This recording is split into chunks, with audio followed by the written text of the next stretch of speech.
Hello everyone, welcome to the channel go to success. और आज के इस वीडियो में हम जो टॉपिक लेकर आए हैं या आप कह सकते हो कि इम्पोर्टेंट पॉइंट्स लेकर आए हैं वो NIOS यानी कि national institute of open schooling के कोर्स से लेकर आए हैं, जिसका हुआ लास्ट टाइम 2019 के दौरान। हम कह सकते हैं कि जो 16/17 और 1/18 एग्ज़ाम हुआ था, 1/18 तो नहीं लेकिन 16/17 की जो ऑफलाइन एग्ज़ाम्स हुए थे वो ज़्यादातर इसी कोर्स में से क्वेश्चंस पूछे गए थे, पार्ट बी साइकोलॉजी वाला, है ना। तो वही जो नोट्स है उसका एक निचोड़ हम यहाँ पर लेकर आए हैं। इस एक ही वीडियो में हम उसके इम्पोर्टेंट पॉइंट्स को कंप्लीट करेंगे, जो कि आपका पोस्ट कोड है 501, पोस्ट कोड नहीं सब्जेक्ट कोड है 501, जिसका नाम है प्राचीन भारत। तो ये जो नोट्स है वो टीचिंग एग्जाम्स के लिए काफ़ी इम्पोर्टेंट है। तो सबसे पहला जो पॉइंट है, प्राचीन भारत में शिक्षा की प्रणाली कौन सी थी? गुरुकुल प्रणाली थी। आप लोगों ने सुना भी होगा कि पहले जो पढ़ाई होती थी, जो एजुकेशन होती थी, वो गुरुकुल में होती थी। राजा महाराजा के जो बच्चे होते थे या राजकुमार होते थे, वो वहाँ पर पढ़ने जाया करते थे गुरुकुल में। गुरु के माध्यम से ये शिक्षा दी जाती थी।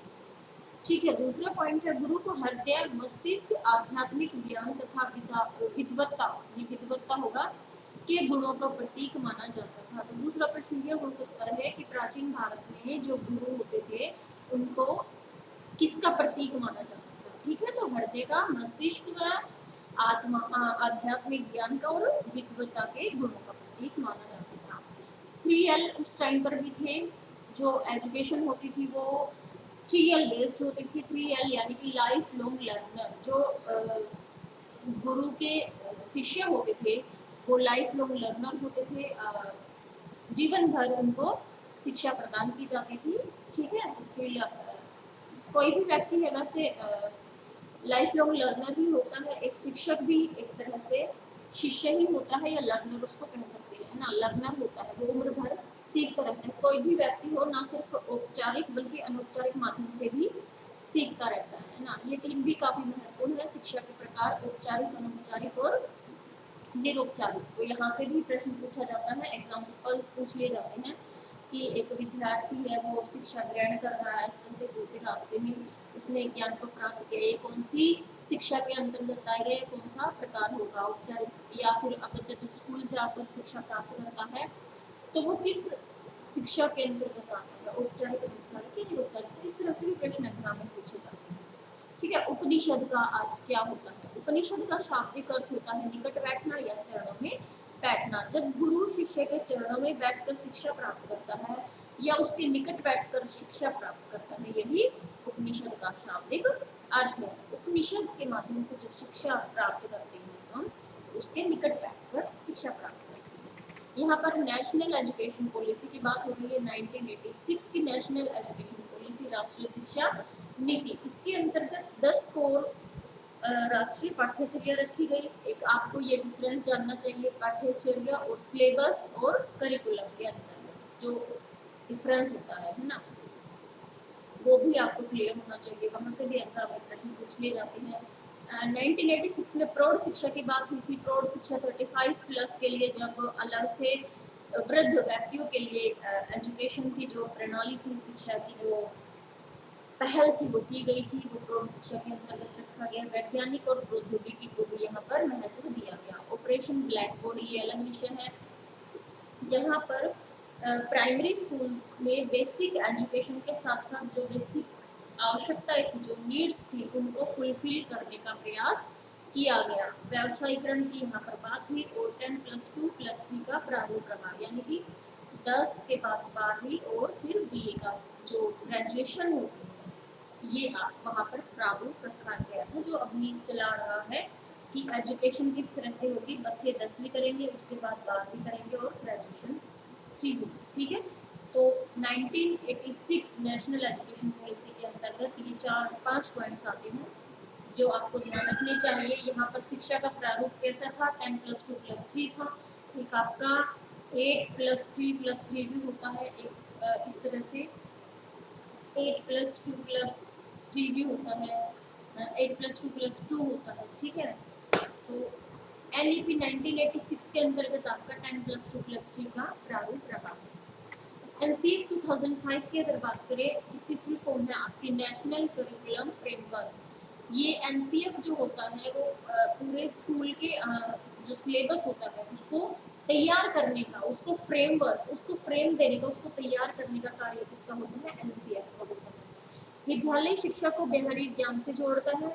ये किसके अंतर्गत आता है? NCF के अंतर्गत आता है। 2005 में ये प्रयास किए गए थे कि जो विद्यालय की शिक्षा है उसको बाहरी ज्ञान से जोड़ा जाए, यानी कि बच्चे की शिक्षा को कह सकते हैं कि उसके अनुभव से जोड़ा जाए, है ना, कि बच्चे को ऐसा ना लगे कि किताबों के बोझ तले वो दबा हुआ है, यानी कि उसकी जो शिक्षा होगी वो उसके जीवन यापन या उसके जीवन में काम आने वाली शिक्षा होगी।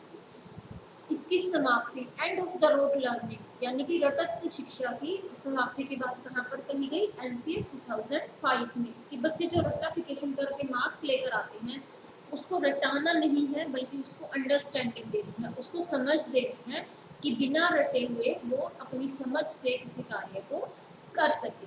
परीक्षा को फ्लेक्सिबल बनाना, यानी कि एजुकेशन को फ्लेक्सिबल बनाना, लचीलापन बनाना, यानी कि अगर कोई समस्या आ जाती है, कोई प्रॉब्लम हो जाती है, या एट ए टाइम आपको उस परीक्षा में कोई परिवर्तन लाना होता है। लचीला मतलब परिवर्तनशील, आप वहाँ पर परिवर्तन कर सकते हैं। मान लीजिए 100 मार्क्स का एग्जाम है और आपको उसको कम करना है, तो पेपर इतना लचीला होना चाहिए कि आप उसको कम मार्क्स का कर सके, ठीक है, कुछ क्वेश्चनों को घटा बढ़ा सके, उसके मार्क्स को कम ज़्यादा कर सके, उसी आधार पर, ठीक है। लाइब्रेरी की जो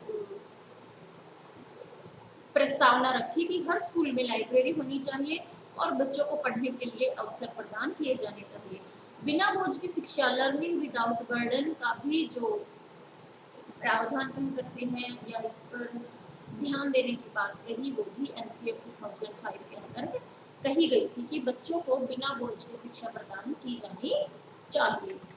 अब RT क्या होता है? Right to education. Right to education के अंतर्गत क्या आता है? कक्षा 2 तक कोई गृह कार्य नहीं दिया जाएगा, ठीक है। बच्चे का अधिकार है शिक्षा प्राप्त करना, लेकिन ऐसा नहीं होना चाहिए कि बच्चे को बोझ तले दबा दिया और उसको गृह कार्य दिया गया। तो कक्षा 2 तक कोई गृह कार्य नहीं दिया जाना चाहिए।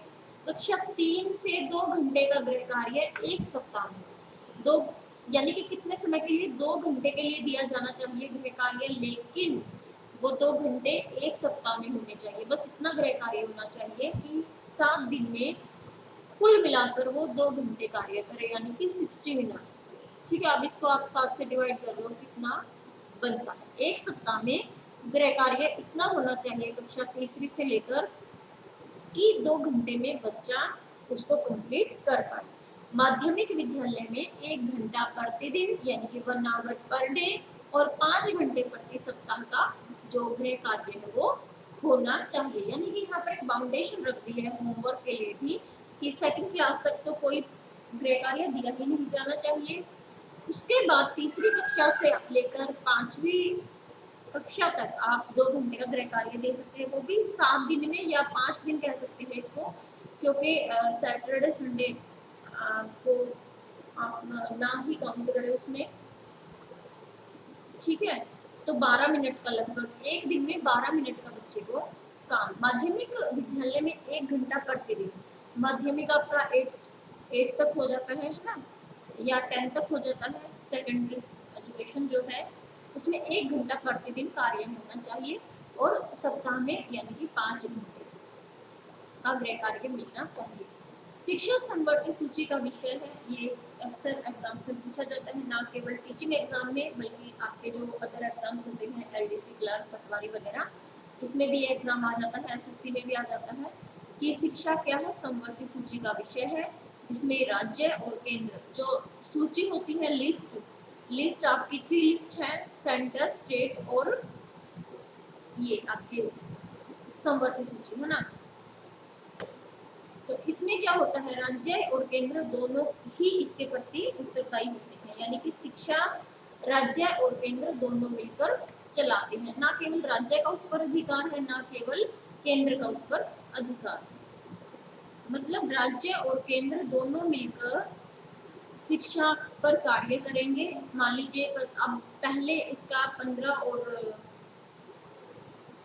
85% होता था कि 15% अधिकार राज्य का हो गया, 85 केंद्र का हो गया। फिर इसको थोड़ा सा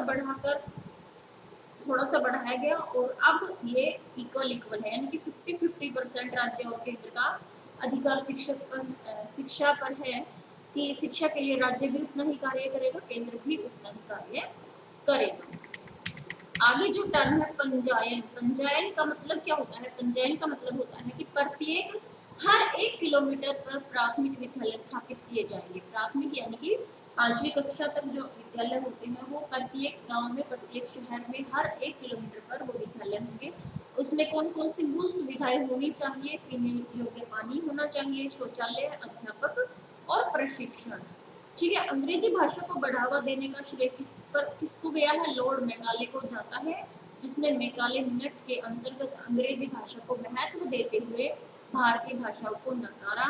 इस समय भारत के गवर्नर जनरल कौन थे? विलियम बैटिंग थे। तो ये भी इसी आपके फर्स्ट चैप्टर का हिस्सा है। ये भी इम्पोर्टेंट है कि जब अंग्रेजी भाषा को भारत में किसने बढ़ावा दिया, किसको इसका श्रेय जाता है? लॉर्ड मैकाले को जाता है। और उस टाइम पर गवर्नर जनरल कौन थे भारत के? विलियम बैटिंग थे। ठीक है। तो आज के इस वीडियो में बस इतना ही। बाकी हम सेकंड चैप्टर करेंगे, उसके अंतर्गत बेसिक एजुकेशन का प्रस्ताव किसने रखा या कहाँ पर रखा गया। ठीक है। और डाउनवर्ड फिल्ट्रेशन क्या होता है, वो डिस्पैच के बारे में, हंटर कमीशन के बारे में, सैंडलर कमीशन, हार्टॉग समिति, ठीक है, इन सब के बारे में हम अगली वीडियो में जानेंगे। Thank you so much, good luck. बाकी अपडेट्स को जानने के लिए आप चैनल को सब्सक्राइब कर लें, बेल आइकन को प्रेस कर दें ताकि न्यू नोटिफिकेशन आप तक आसानी से पहुंच सके और ये जो यूजफुल चीज़ें हैं या यूजफुल कंटेंट है वो आप तक हम पहुंचाने में सफल हो सके। Thank you.